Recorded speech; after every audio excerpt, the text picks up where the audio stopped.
Welcome to Not a Real Artist, a podcast by me, Iris Fritschi-Cussens, and me, Tamara, Sagathevan, discussing relatable creative topics with honesty and humour. In this fourth episode, Women Who Art Too Much, we discuss our experience of being women who create art. And how our art is shaped and influenced by those experiences. We hope you enjoy the podcast. A quick editor's note before we start. This episode has a number of content notices. These are infertility, miscarriage, and sexual abuse. We hope this knowledge enables you to make safe choices for yourself. Women Who Art Too Much. I just want to go straight in and talk about this title because it tickles me so much. Because, to me, it's about, what women do when they make art. But it also, if you're thinking about it a bit more in a Shakespearean language way, it's like women who are too much, which is also a thing, right?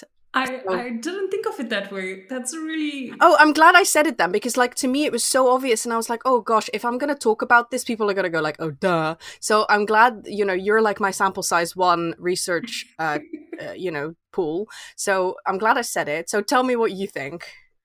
About your idea about women who art too much?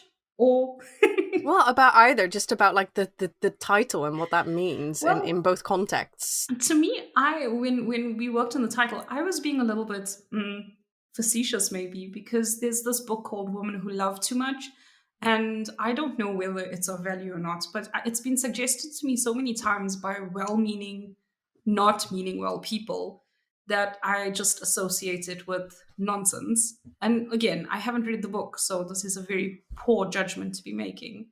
And you should definitely judge things by their title. I mean, that's what we're hoping that you'll do here and decide to listen. So, well, and that's why I was like, women who art too much, like women who love too much. That was kind of my thinking. But I really prefer the Shakespearean angle because it works two ways. Yeah, and it's funny you've already immediately brought up that point, because it isn't just us making a funny title. It's literally a thing that happens about where we are seen as women. Can I just say in advance that when I say women, I mean it in the most inclusive way. Yeah. I want to explicitly say that.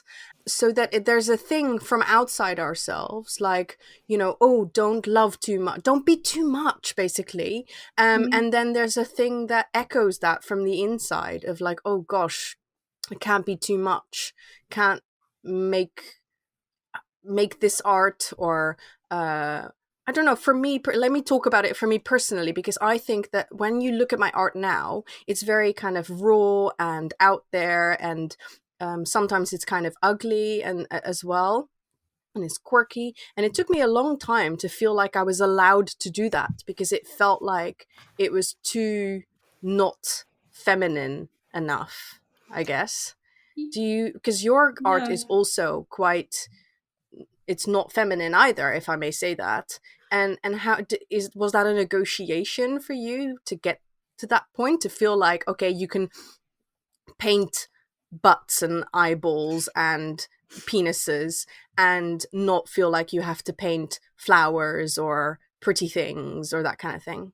Well, it was something I was pondering recently. When did I make the transition from pretty to the weird and stupid, or raw, or whatever, vulgar? And I feel that it was difficult in the sense that I did need somebody who I trusted, who was like a mentor figure, art coach. I don't know if you know, my art coach was Iris from Iris Impressions. And once you kind of gave me that permission to because I said to you, I really want to paint penises. I think that's what I said, something along that lines. And you're like, then paint it. And then that's all I needed to kind of go from pretty paintings to that. And I don't really, besides permission, I haven't been able to put it into words yet. But I do know that I was painting these pretty things because other people were teaching me to paint pretty things. Yes. And I don't know why.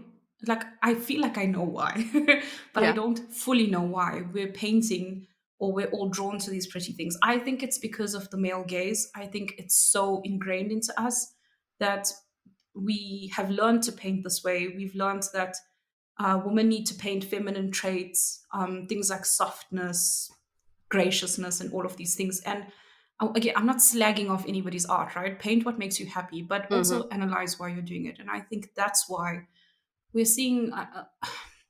Have you ever seen a little girl with like big full lips and full eyelashes? And like, I haven't, because little girls don't look that way. Yeah. It's a sexualized version of a child. Oh yeah, like very Lolita-esque, actually. Yeah. Mm-hmm. And I that's why I believe we're all painting that. And I know you might be not all of us, again, because now I'm gonna sound like I'm slagging just off like the whole world. yeah, all the caveats, you know. But I think that the reason I was uncomfortable painting certain things in these feminine characters was because I was so aware of what it meant to me. Oh, that's Let's so put it that interesting, way. because I've never had that that concern, which is interesting, and it makes me question myself, actually. Like, why was that invisible to me? Why was this kind of sexualized doll representation of pretty girls, why did that not jump out to me? How very interesting. Oh, I'm so brainwashed. I've obviously taken the Well, blue pill. I wouldn't say you're brainwashed. I think you're one of the least washed people.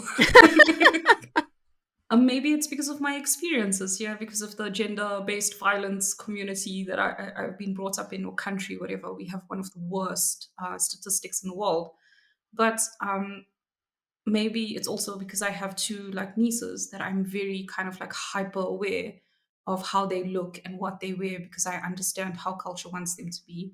Yeah. And we're getting a bit off topic here, but like saying to a little kid, like, "Oh, you look very sexy today," that's not okay. Oh no, that is not okay. Oof. Well, some people don't seem to know that. And that's when I saw these girls, and I saw also how attracted people were to them. I thought it's not necessarily because it's like piercing something in your childhood. Like, I wanted to be a little girl safe in someone's arms. I think the visual is very different. I think it's because we've been brought up to want to be pretty, to want to be older, to want to be desirable. And also, I think for me, a big part of it is, yeah, what you say, to be desirable, but also to be accepted.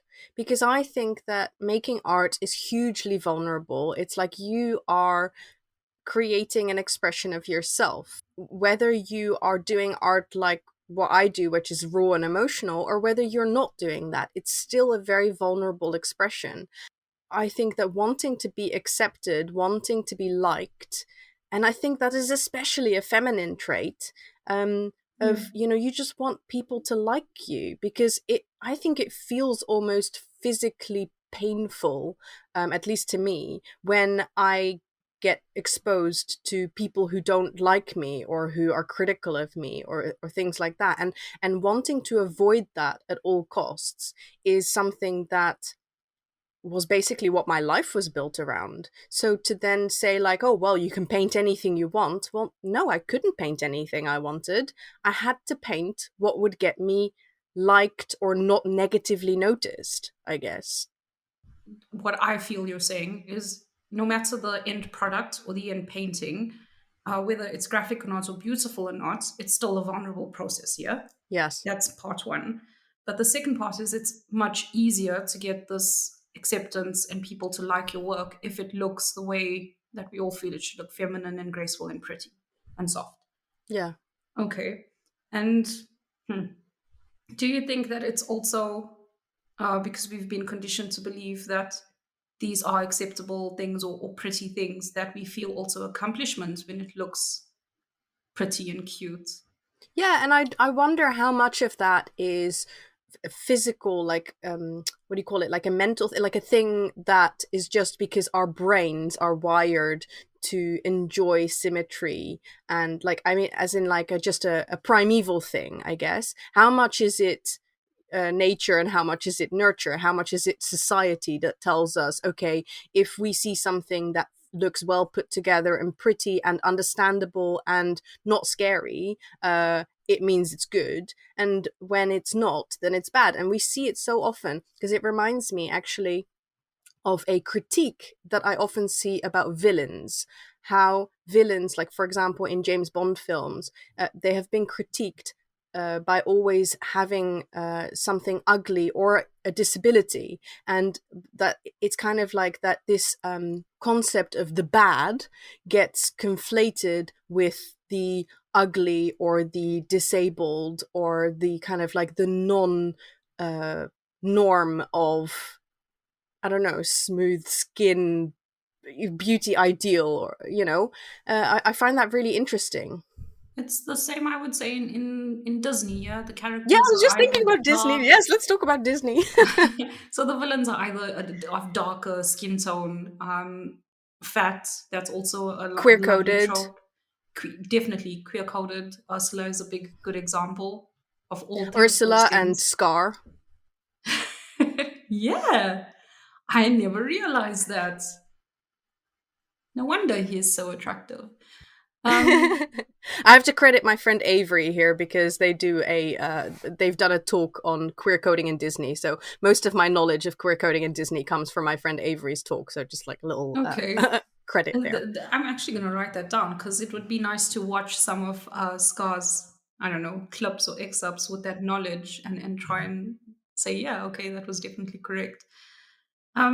And because we see these things in Bollywood movies, that's also a good example. The villains are also darker skinned, even though we are a dark group of people, darker skinned, and they have asymmetrical features. So whatever is different, and then different also meaning bad, basically. yeah.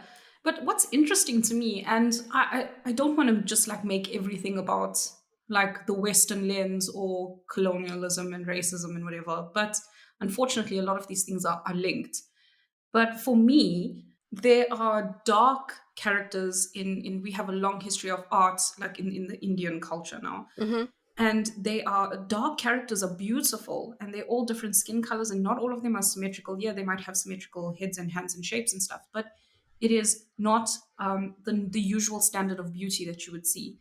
And it changed as time went on, depending on who the ruling power was. And for a long time, of course, they did not rule themselves as people. They were ruled by Iris, your country, and Mm-hmm. not Netherlands.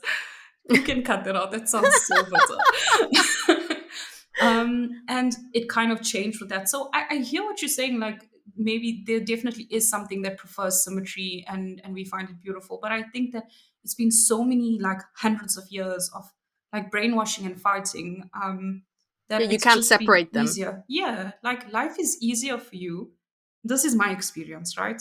All that people wanted me to do was stay out of the sun and lose weight because my life would have been much easier. And I think that's why we kind of, and you made the point, is maybe that's why people are drawing these kinds of things because then it's accepted, like life imitating art. I don't know. I feel like I just got really worked up for a second whenever I mention Great Britain. To be honest, I think this episode and this topic, it is about getting worked up about, because it is a political subject. It is a subject of oppression, and so yeah. I don't think this is not the happy la la la episode where we talk about la la la pretty flowers. It's like it's a real topic that is uncomfortable. So yeah, I mean, like, switch off now if you're not there for that. You've probably already switched off. So glad that you're still here. We've lost all our British listeners. Can we talk about taking ourselves seriously? Because I think that also has something to do with how we're viewed as women presenting people. Well, there's many ways we can view taking ourselves seriously. So the thing that immediately comes to mind, there's two things. It's household duties or the split of household duties or familial duties, Mm-hmm. and Unpaid labor type of thing, emotional. yeah, it's definitely unpaid labor. It's like being a project manager in a place where people just don't listen. So, and the second portion is money for me. So taking ourselves seriously in terms of, and I don't know how else to say it besides the household duties. So I'm talking about chores, cleaning, cooking, all that stuff. And yes, it is a form of procrastination to want to cook and clean before you do art, but I also think that sometimes we don't take ourselves seriously as artists, and we decide that this is something that kind of, I don't know, like if when I was working at my old job, there's no way in hell that I would go and fold the dishwasher instead of doing my report. But now it's become so much more easy. And it's not about having flexibility, it's about taking what I do seriously. And now it's like, oh, I should fold the dishwasher first. Yes, sometimes it's procrastination, but I think it's also not Yeah, taking it's myself seriously. yes, absolutely. I really understand what you're saying. So everybody procrastinates. That is like that crosses all genders. But how do we procrastinate, and how does it affect our self view? Because this type of procrastination that you're talking about, it isn't, oh, you're going to play a game on your phone, or you're going to scroll on social media. It's this feeling that is the obligation of, no, I should be doing this housework, because that is more valuable for me as a female person to be doing, than this art that I have chosen to do. And yeah, and it's kind of like, oh, it reminds me of the difference between a kind of like a masculine or a feminine viewpoint, I guess. That when you said that when it was your job, as an analyst, that and you would be writing a report, you wouldn't be loading the dishwasher. I don't know. I don't feel like I have a conclusion, but it feels as if like you were engaged in a more kind of masculine way of working, whereas this is a more feminine way of working. And as soon as you open up this more feminine way of working, then you also have to contend with all of the ways in which you feel like you need to act or perform in order to be a good woman, I guess.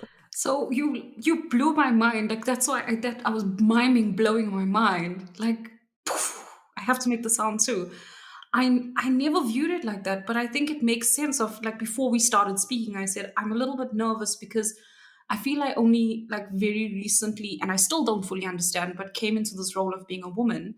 And it was one of the things that I was working on because my feminine aspects were very, I don't know where they were, what they were doing. They were chilling somewhere else.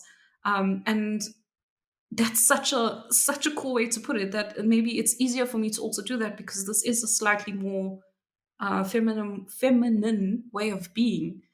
I just need to think about that for a Yeah, and I second. sometimes feel like that masculine modalities, I guess, are sometimes so much easier to inhabit than feminine ones. I feel like with feminine ones, there's much more like negotiation and balance and, softness and all that kind of stuff. And it's actually much harder. And you can't separate it from the society we're in. You can't separate it from a patriarchal kind of viewpoint. So I do feel like, when they say like, oh, men can't multitask, it's like, well, isn't that enviable, really? Like, maybe I could say like, oh, I can't multitask, I can only do one thing at a time. Well, it's a strength. It's a very masculine thing, and it's a strength to be able to only do one thing at a time. It Not to say definitely that is. multitasking isn't a strength, that's also a superpower, but like how simple, masculine modalities are much more simple, I think, than feminine modalities. Maybe because it appears to be more selfish, that's why it's easier. It's definitely harder on your body and your energy, like being like, I think it has a lot of, I don't know, testosterone maybe, or cortisol or something when you inhabit that mode. Yeah, But like more it is driving, more easier pushing. for sure. Yeah. Yeah, Mm. because you say like this can't multitask. I used to say that. I used to be like, I can't multitask, so tell me what you want, done. And now actually I wouldn't, because sometimes I'm painting and I'm petting my dog and I'm listening to my partner. I mean, he's offering me coffee, but I still have to listen and repeat the order thrice. So if you're listening, start writing it down, man. You've actually given me like a life thing to think about, Oh, and I'm amazing. so grateful for I that. love that.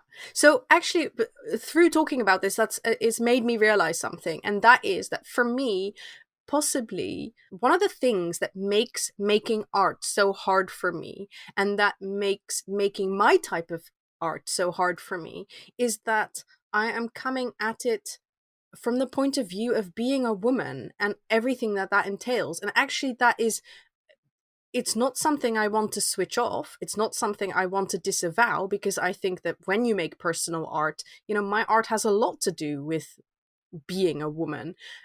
And yet it is exactly that point of view that makes it hard to do it, and to also do all the other things and think all the things that I'm thinking. And actually that reminds me also of something that I kind of subconsciously explore in my art is this idea of femininity. It's the idea of, you could probably say that most of the art that I make are feminine faces or female faces.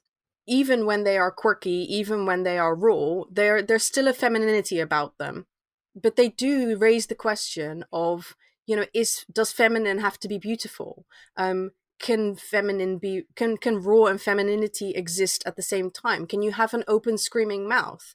Can you have a open startled eye, and for this still to be read as a valid a valid feminine representation? Like, is that allowed? Like I said, I don't do it consciously. I'm not consciously exploring those themes, but I do think those themes are explored in my art.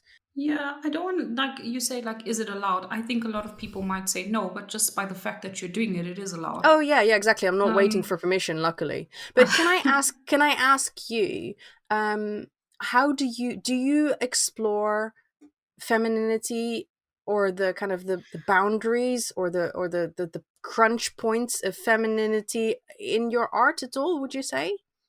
I would say just the very fact that I try to paint butts, because I know it's not feminine. I've been told since I was a kid, right? Talking about butt and poop all the time is not the way a lady behaves. It's funny because women have butts and they also poop, Exactly. just as the same as men. So But thankfully, I have a mom. She has a lot of good butt and poop stories, so that kind of encouraged it from that side. But it's being shamed outside of your home, right? So then home becomes your safe space. But the thing that I would say is very clearly feminine in my art is I do have a few pieces that touch on infertility, or chosen infertility. And I think those are the only things I would say are like clearly feminine, but they are not beautiful. I would not say classically beautiful in any way. They definitely represent my body, which is something I don't see in art. So the breasts, just if you want to have a rundown about how I look, the breasts are huge. The hips are huge, and the faces aren't smiling. They're either grumpy, sad, or just confused, and it's dark, gaping, bleeding, or whatever booms. And that's the only way I think I really touch on that. And it's important for me because I think there's two types of. See, we're going to talk about we're going to talk about motherhood now. if you want. I think that infertility is a really big topic for me because I have experience with it. I'm very close to that topic, and I think also this idea of when you don't have children, who you actually are. So it's either people. This is my experience, okay, and it doesn't mean my experience with you. People are either very sad for you that you don't have a child, or people are very irritated with you that you do not want to have a child. It's like it doesn't seem to exist in any other way or form unless you meet somebody that's like you and says, "Oh, I understand why you chose that." Because I think biologically it just feels like somebody's cooked, yeah, if they don't want to have kids. I think I'm not answering your question, I guess, but that's the only way I feel that I challenge it. Like you can decide not to have a kid, but still struggle with the decision. Oh yeah. Mm-hmm. And yeah, and funnily enough, that is the art that resonates, I feel, the most with my female audience. And I'm using air quotes here because I do have a lot of young boys following my Instagram, and they like the butts and the grumpy faces and stuff. Mm-hmm. So But I think what the thing that you've touched upon here is that you are talking about a very specific kind of feminine experience of life and representing that graphically in your art, and yet it doesn't fit into that definition of what we think of as femininity. And it makes me think about the fact that how funny is it that our definition in society of femininity is this really narrow Yeah. view, really kind of almost antiseptic view, and that all of the real experiences of, the painful experiences of femininity, of, having big breasts or big hips, or not adhering to the beauty ideal, about choosing not to have children, or about having infertility issues or having miscarriages, that all of Mm. those things are somehow firmly very feminine experience, and yet do not seem to belong to this definition of femininity. I'm just, I'm just spitballing here, because I haven't got these are not thoughts that I had before we started talking, but I'm kind of like, wow, what a discrepancy, really. You're summing it up quite nicely. You're making it concise enough for me to digest my own thoughts. And you're right. I also think it's just the one thing I can say in art that seems easier to express is sexual abuse. That I've seen like quite a bit, but it's also very, I want to say, tame. And also, the second part is it's not always from a woman. I've seen like images of like sexual abuse, like somebody having gone through that, the aftermath, basically, somebody sitting in a corner and crying under the shower, but it's been painted by men.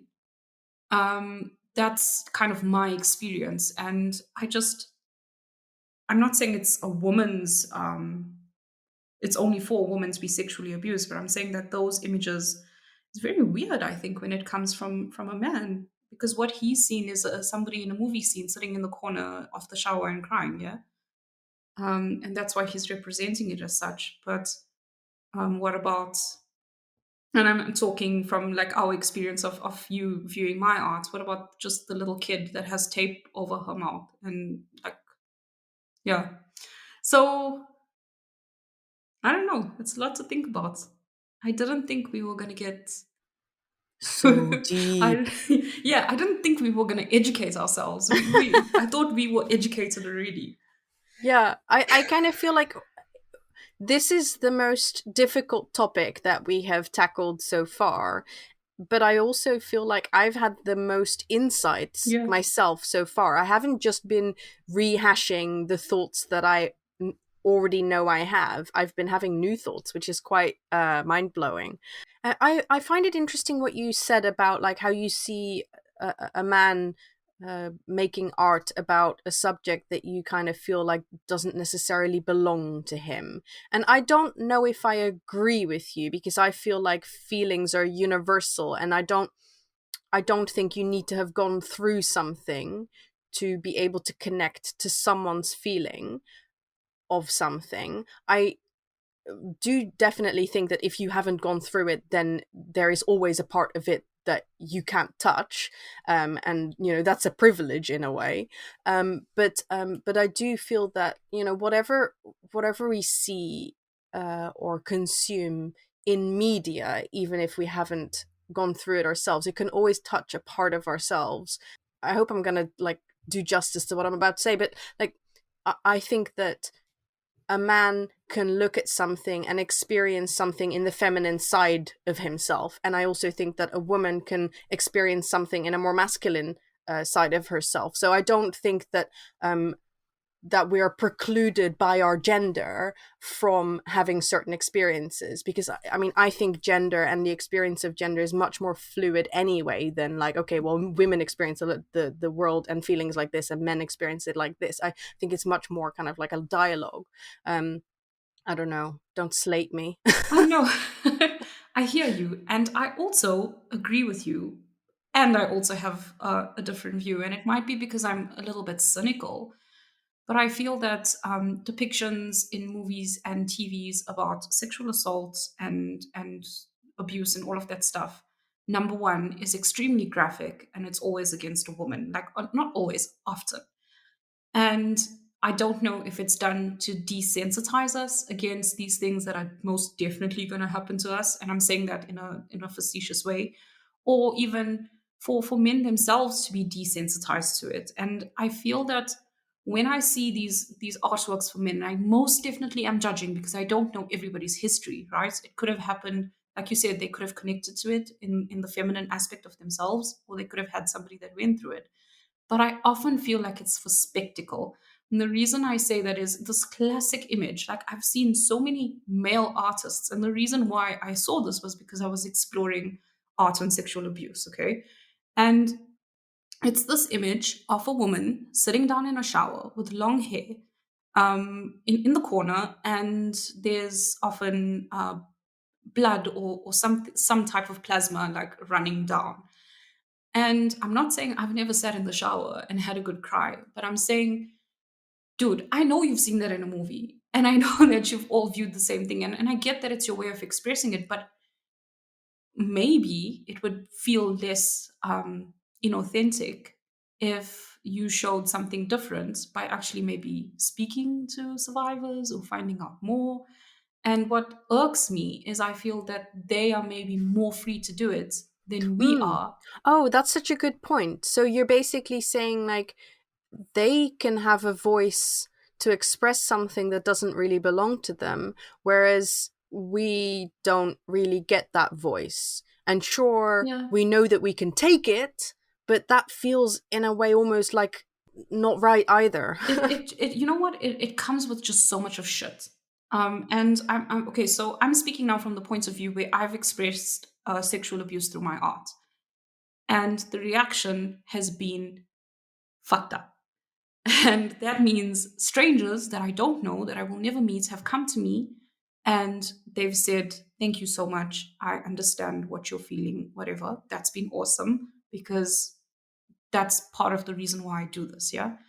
The other part has been people coming to me with pity, like, "Oh, I'm so sorry, but, you're," and okay, fine, I get your well meaning, whatever. But the other part has been this thunderous silence from my family mostly. I'm not talking about my close family. I'm talking about there's hundreds of them.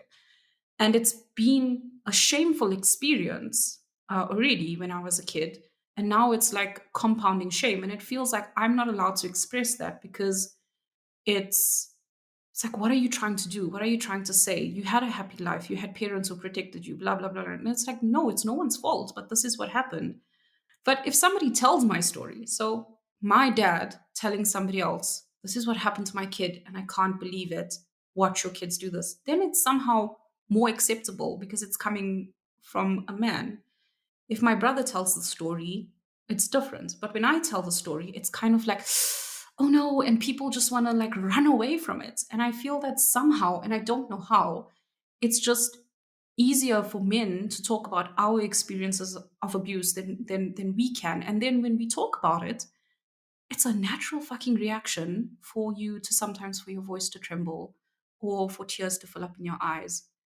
But it's like a spectacle. And for them, it's like, oh my gosh, she's going to become hysterical and we're not going to know what to do. So we're either going to have to turn our faces or pretend it hasn't happened. And that's what I get and of course, I'm coming at it with so much of baggage when I look at these menners, look at menzies at their art. But this is something that kind of irks me and is always kind of upsetting me when I see men depict women in art, especially when it's sexually explicit as well.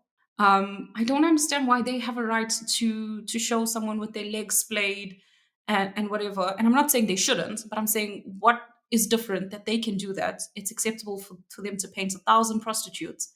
But for us, we can't even paint ourselves or go to a prostitute and paint her. And I know that's not the right term. I know it's a sex worker. Sex worker, yes. Oh God, now am I going to get into trouble? I know it's sex worker and I have respect for sex workers, but that's the kind of idea. So you're talking about this double standard. But so I was thinking about anger, actually, and about how I was thinking about anger. I was also thinking about what people don't want to hear, what people don't want to know. And, so it's almost like it's your job as a woman to express these things about femininity that are not welcomed or accepted, but they are welcomed and accepted with people who need to see it, because that's what you've experienced too, where people say thank you so much, like that kind of thing. And I always notice it when people speak out about their experiences around miscarriage. That, you know, it's not talked about, but when it is talked about, people are like, oh yeah, we do need to talk about this, I'm so grateful, that kind of stuff. But then you're saying that, or what it made me think of, what you were saying was about how men can seem to be able to have this great access to anger and have that in their art, and we don't. So when we choose to express, and I don't just mean anger, I also just mean like a pushiness, a graphicness, a shocking for shocking's sake, that kind of stuff. I don't know. But can I just talk about, because I don't want this episode to be like, oh, we're just like, it's terrible to be a woman and like we've got it so hard and like it's so easy for men. Like, I don't want it to be like that, because I also have to say that although I am aware, and this might be my privilege talking totally, but it's kind of exciting to get to explore this and to push the envelope of what we can do, and to actually do something more interesting. Sure, be easy. Like, we could be a man paint whatever we like, not really get criticized for it in the same way that women do, you know, graphic poop art, whatever. But doing it as a woman actually is much more interesting because of the way society views it, because of the way it feels not allowed, because of all of the shit around it, really. So it's harder, yes, but also kind of more exciting in a way to get to do this. I don't know. Maybe I'm just a little bit gloomy. I do feel like that some days, but some days I feel like it's just too much. You know, I feel like I'm not a man. Number one, I'm not white appearing or white at all. I'm not classically beautiful. I'm like, I feel like all of those things add up, and I'm like, oh, which fight do I have to fight today? With either a stranger or a person in real life, or sometimes with myself. But on the days when I don't feel like I won the shittest lottery in the world, uh, I do feel quite happy that, yeah, I do get to do this, even though I'm a woman and probably I shouldn't. And in inverted commas, it makes it more rewarding because it kind of makes me feel I don't want to say superior, but like a strong egg. Yeah. And personally, I feel like there's still a lot that I want to explore in terms of graphic and raw art, working big, working unapologetically. And I don't know, like, I feel like on the one hand, I want to kind of embrace a more masculine energy when I do those things. And on the other hand, I also want to kind of not do that and say, no, I'm going to come at it from this other point of view, which might take a lot longer and it might make me distracted by laundry or the dishwasher more. But in the end, I'll have trodden a new path, at least for myself. I don't know. I'm finding more that I just want balance between these two energies, having lived in one for so long and now battling on some days in the other. And it's not just black and white, right? I feel they're present at different times.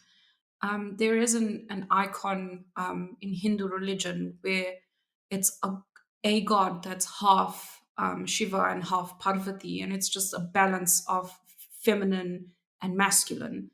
And I love this image in my mind all the time. And it's something I feel we are able, or I am able to do, rather.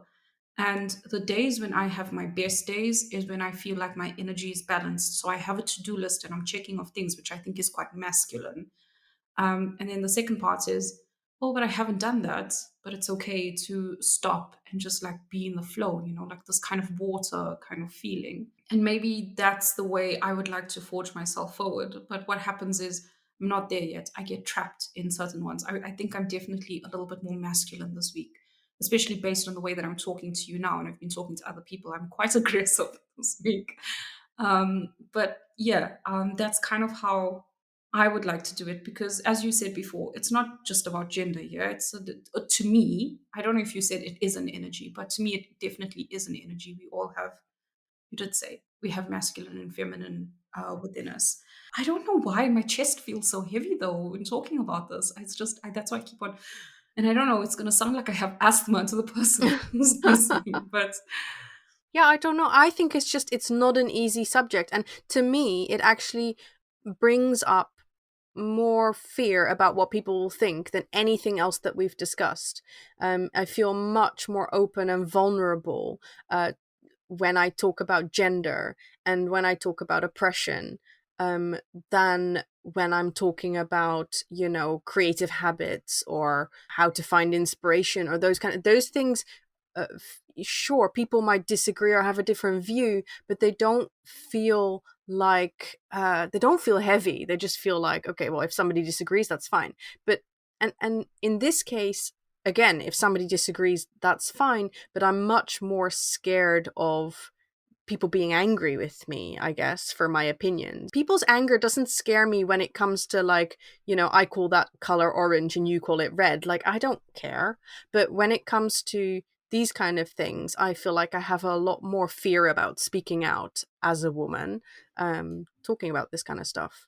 for me, like as you said, like earlier, it's political, whatever. Like all the things we've touched on now, they're very, unfortunately, polarizing subjects. Oh, they are, yes. And I think maybe that's why it feels a little bit heavy for me, because I feel like I've been on one side for so long that sometimes I just don't want to be the person that's like saying, here's a side and here's a side. I just want us to kind of live in a basket together and eat bread. I don't know what kind of metaphor or analogy that is. And I don't know if my memory is bad or if I've just not had enough experience in this world, but I don't feel like things were always so polarizing, and it just might be, like my curmudgeon opinion. Oh, I don't know. It probably has to do with the immediacy of the internet as well. Like, everybody is allowed to, or everybody can have an opinion and express it so easily, and disagree so immediately. I think that makes it feel a little bit more brash and harsh and attacking than it might have done in the past. But I think those feelings of, like, what will someone think of me? What will someone disagree with my opinion? Will they think I'm bad? I mean, those are the kind of things that have often controlled my life or influenced my life even before the internet. So, because yes, dear listeners, I do come from a time of before the internet. When you were using what, stones? Oh, as in, like, back in the Stone Ages? Yeah. Yes. Mm-hmm. Yeah. That time. It kind of just hit me as you were saying that is, as I said to my partner the other day, you know what my problem is? And he looked at me like with shock, and he's like, yes, I know, but you tell me first. Okay. I view myself as the person that needs to either break or enforce stereotypes. And when I talk about these subjects, I don't want to come across as the angry, bitter bitch. I don't want someone to say, oh, do you see that all people of color still have a chip on their shoulders? Or, oh, do you see women that don't have children? Like, this is how they think. Yeah, what a burden. Like, what a burden for but you. also how it's quite egotistical in a way, because I mean, there's nothing I could ever do ever that would change somebody's mind that is actually made up, except if I think if somebody gets to know me, and sometimes it's a lot of factors that have to change someone's mind. But by me being the best example ever, as I've learned from experience, it doesn't mean I change the stereotype. It just makes me one of the good ones. Oh, you speak English well for a so yeah, and I think that's what it is, because I feel like I don't want people to now start viewing anybody that looks like me or sounds like me remotely as having the same or similar opinions. But I cannot do that, and I cannot control it. So now I have no more stress. That is a burden, because it's the burden of not having privilege, because I don't have to worry about the only way in which I have to worry about that is as a woman, but I don't have to worry about that as a person of color because I pass. So it's like, it's a burden that you shouldn't have, and yet you have, because all of a sudden you're representative of everyone that looks like you, and it's terrible. May I say that it's just like, it's not right. I mean, it is that way, but it's not right.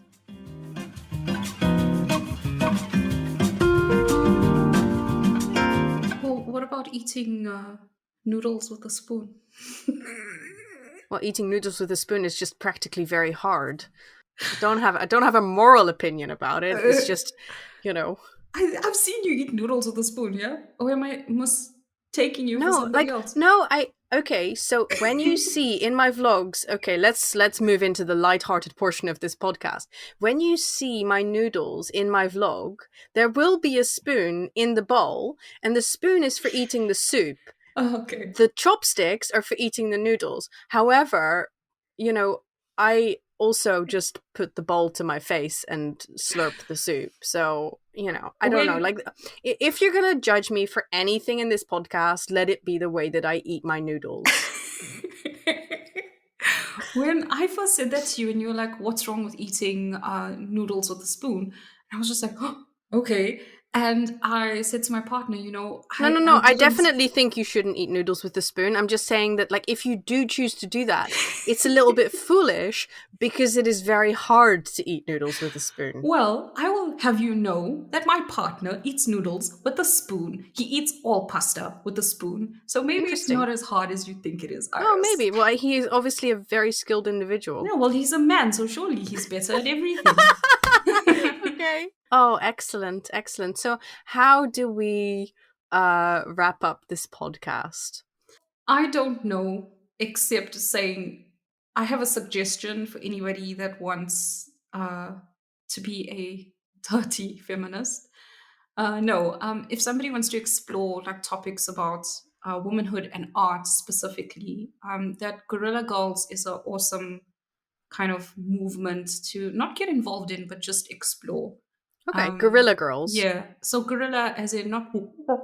That's not the sound that gorillas make. Gorilla as in G-U-E. Yeah. Okay. R-R-I. Yeah. And there's a lot of things, I think they've been kind of influential with me understanding things on value and money and also misrepresentation in the art world. But I don't have a good sum up. I just have a suggestion, as always. All the suggestions, but none of the... Yeah, well, no, that's good. And also, I think that, we've explored lots of topics, but at the end of the day, if you're listening and you feel like you have art inside you that isn't coming out because of feeling oppressed, repressed, or in any way worried about what other people think, or what they might say, or how they might disagree, I just want to explicitly say that if it helps, me and Tamara give you permission to explore those things. And it's kind of like, it brings me back to when we were doing our coaching together and you said, I want to paint penises.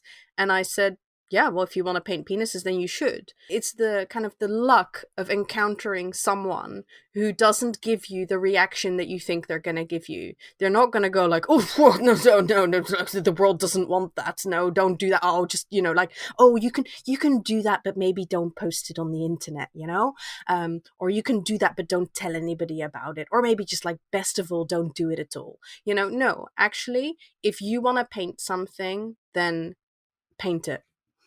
If you have the means to do it or the plans to do it, I think also invest in the person that would actually give you those permissions, especially if you know that you need more than just a simple permission on a podcast. And one of the best things I've ever done for my art life, for everything, was just connecting with you and taking you on as a coach, because you opened up a world that would never have opened up to me. And yes, of course, I was willing, but you were also very patient, very practical, and also you did not push your agenda onto me.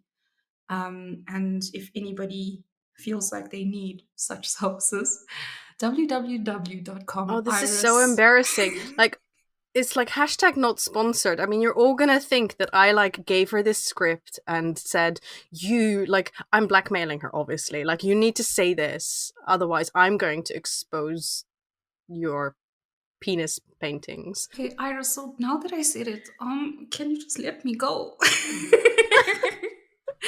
I'm kidding. It is definitely not sponsored, and I would not tell you to do something that I do not think is awesome. And I appreciate that a lot. Cool.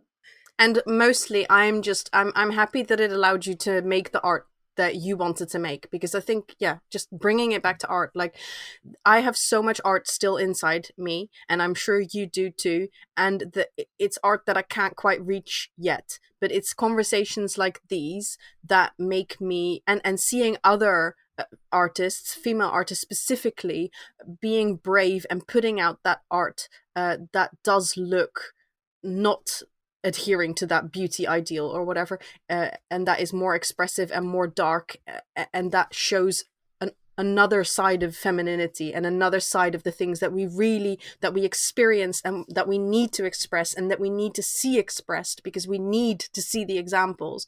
That's so important. And I just want to mention one artist that comes to mind, which is Sherry McDonald. She explores, I think, childhood abuse in her art as well. And she does these amazingly kind of emotive faces. And I love her art. And like, she is one of those people to me who is leading by example of, showing that kind of art. I will definitely check her out. Sherry McDonald. Mm. Does she have a farm? Does she have a farm? I think you've summed it up much better than I ever could, but something that's just running through my head is we need softness and cuteness. We need realism and abstract. But we also need like stupid, graphic, and raw. We need everything. Yeah.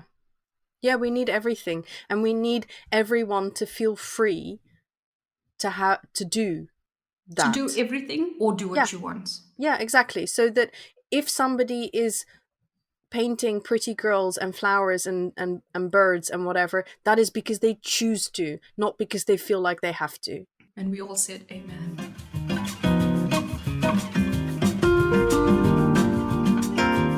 Thank you so much for listening to this 4th episode of our podcast, Women Who Art Too Much. I hope you enjoyed it. I hope that we haven't put you off. We want to wish you a super creative, thoughtful, and positive week or month or year or just like life. And let's take it into the key takeaways where we neatly sum up all the things that we just talked about.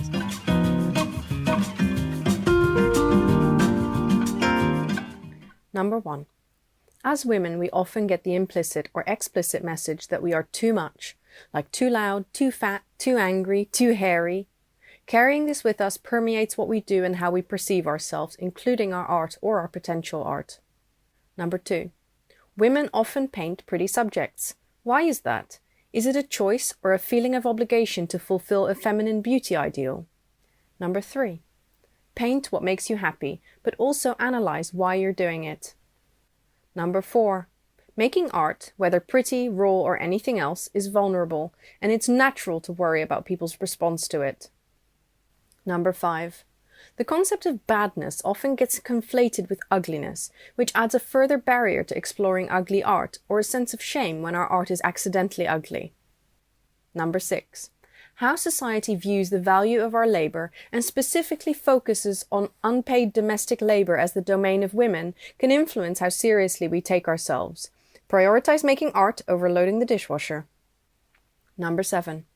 We can explore the boundaries of femininity and question why certain expressions seem to be excluded from existing within femininity. Number 8. Feminine and masculine energies or approaches are not necessarily gender-specific. Number 9. Incorporating our lived experiences into our art is often political and therefore potentially polarizing. Having that voice and using it is exciting, but also scary. Number 10. If you want to explore topics about womanhood and art, check out Guerrilla Girls, spelled Guerilla. They are an anonymous group of feminist female artists devoted to fighting sexism and racism within the art world. Number 11. Seek out people who encourage you to make the art you want to make. Don't seek out or listen to the naysayers.